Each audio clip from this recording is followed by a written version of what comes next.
If you were to claim, since no one's done it very plausibly for a while, but if you were to claim that you had yourself dipped the bucket right down into the well and brought up a bucket full of the real thing, you could do quite well these days. I think it's one of the...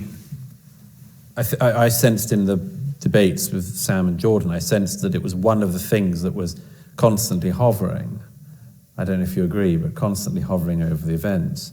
Jordan in London gave a very moving and spellbinding description of a conversation.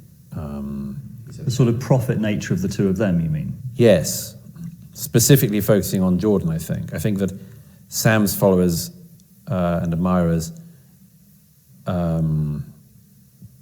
I think aren't expecting any kind of breakout beyond what he's said. I mean, there's lots more for Sam to cover and talk about, but I don't think there's anything they don't think they've... I don't think they think there's anything that hasn't yet happened, in a way.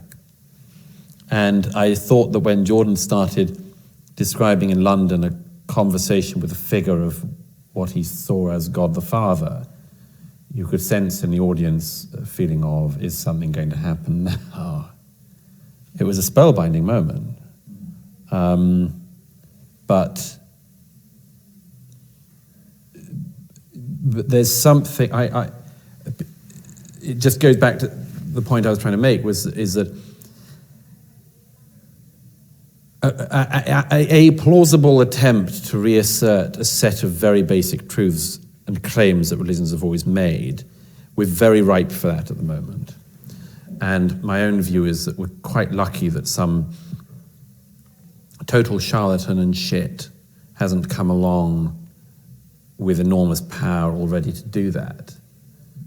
Maybe it's less possible in the modern information age than it would have been even in the time of the founder of Mormonism, but let alone in what used to be called the age of the prophets.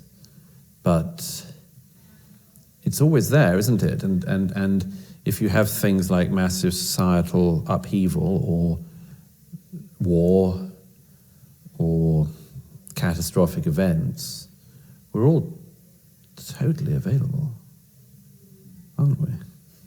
It's terrifying.